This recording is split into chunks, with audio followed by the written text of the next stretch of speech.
So what I'm saying is God knows everybody's breaking point. Everybody got one. If you say you ain't got a breaking point, you're a liar. Everybody got a breaking point. I don't care how nice you are. I don't care how much faith you have. I don't care how spiritual you are. I don't care how holy you proclaim to be. Everybody's got a breaking point. And God knows. He's the regulator. He knows where your breaking point is at. He knows if the enemy influence a little bit further here, you're going to break. And just like what God did with Job, God told the enemy, said, you can't touch his, you can't take his life. You can do everything else, but you can't take his life.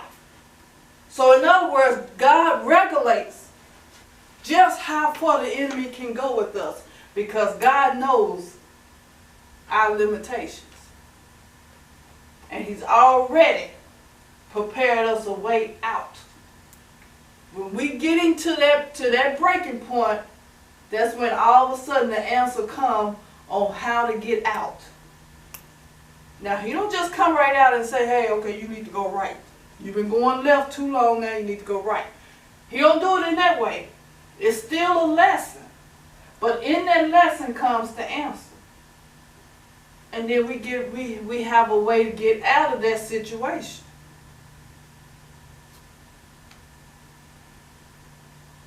Many of us, and I can't speak of other people without speaking of myself, many of us get in financial situation. And in today's economy, in today's society, many of us is in a financial drought. Many of us. Many of us got money. And at any moment, it's gone. Because of the stress of the economy in the society today. And the one thing that a lot of us is not learning is how to properly handle our finances. A lot of us are not learning that. I mean, yeah, in school we learn math. We learn how to count. We learn how to pay, take money to pay for things, and how much change we supposed to get back. We learn the basics in school. But then there's that little thing called life. And many of us don't learn how to handle our finances in life. Now, life is the physical and mental experience, which is reality that is presented, that makes up the existence of an individual. Now, there's a question on here, and we're going to go back into James 1.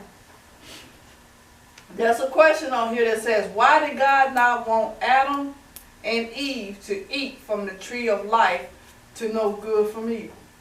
Remember, in the book of Genesis, God told them they could eat of any tree in the garden. But that tree of knowledge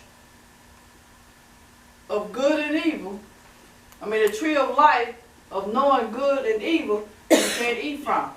Then God goes on to tell them, because God already knew what was going to happen. He said, in the day thereof that you eat of that tree, you shall surely die. Or you shall die. So God already knew they was going to make that mistake. But why was God, because remember, God gave us free will. So he couldn't take their free will away from them. So why did God not want them to eat from the tree? And here's the answer. He didn't want them to eat from the tree so that mankind would not develop what is called a guilty conscience of knowing right from wrong. They developed the knowledge but not the wisdom to change their reaction. So in other words, thanks to the enemy, they developed the knowledge, to go ahead and eat from that tree. He don't want you to be like him. So when they ate from it, they developed the knowledge. When that time came, the consequence came, that's when they started developing the knowledge. Well, maybe this wasn't good. It tasted good. It felt good. It seemed good, but maybe it wasn't good. So they developed the knowledge of right from wrong, but they didn't develop the wisdom. What do I mean by they didn't develop the wisdom? I mean they did not develop how to react. They did not develop how to react. The Holy Spirit revealed to me that He revealed to me that God influenced you. No, I'm sorry. The Holy Spirit revealed to me how would life be? And where would God influence you? And I want you to listen to me close on this. If God was our enemy, where would be the first place that God would influence us? He wouldn't influence us in our body, because this is temporary. And the body is a follower. The body is going to go wherever the soul tells it. He's not going to influence us in our spirit, because that's where he's eventually trying to get to. That's if God was our enemy now. But he will influence us in our soul. He will influence us in our thought pattern. He won't influence us in our subconscious mind, but he will influence us, in our conscious mind, he will influence us in our subconscious mind. And the reason he will not influence us in our conscious mind, because that's what people always like to think, oh, the enemy, he got into my head, in my conscious, and he made me do wrong. No, the enemy don't get into your conscious. And the reason he don't get into your conscious mind is because you can control your conscious mind. If you look at on page 2, under the word conscious. Conscious is defined as the inner feeling or voice viewed as acting as a guide to the rights and wrongness of one's behavior.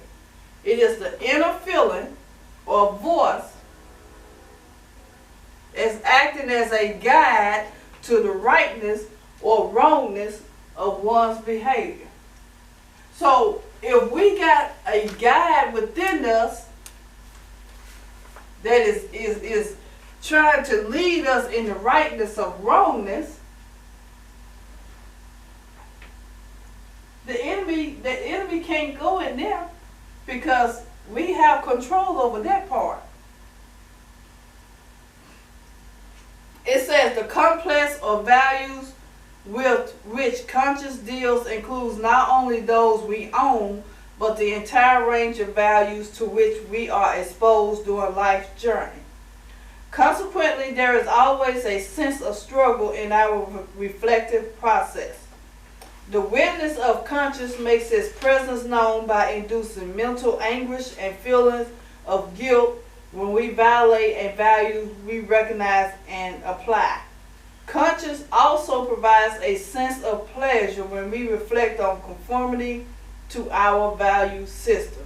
So in other words, and we've all been there, we've gotten so angry at someone, and then we basically talk ourselves down because we stop focusing so much on it, we stop reflecting on it, and we begin to calm ourselves down. So in other words, we can control our conscious thoughts. We have control over that. And that part is called the striatum. Striatum. I'm probably saying it wrong, but it's spelled S-T-R-I-A-T-U-M. Striatum. And it is known as the decision-making hub. The decision-making hub. The striatum, or the decision-making hub, is the frontal part of your brain. It's the frontal part. which makes up the inner core of the brain and process both decision making and subsequent actions. Right here in the frontal part of our brain is where we get our decision making and our subsequent actions. Right here in the frontal part.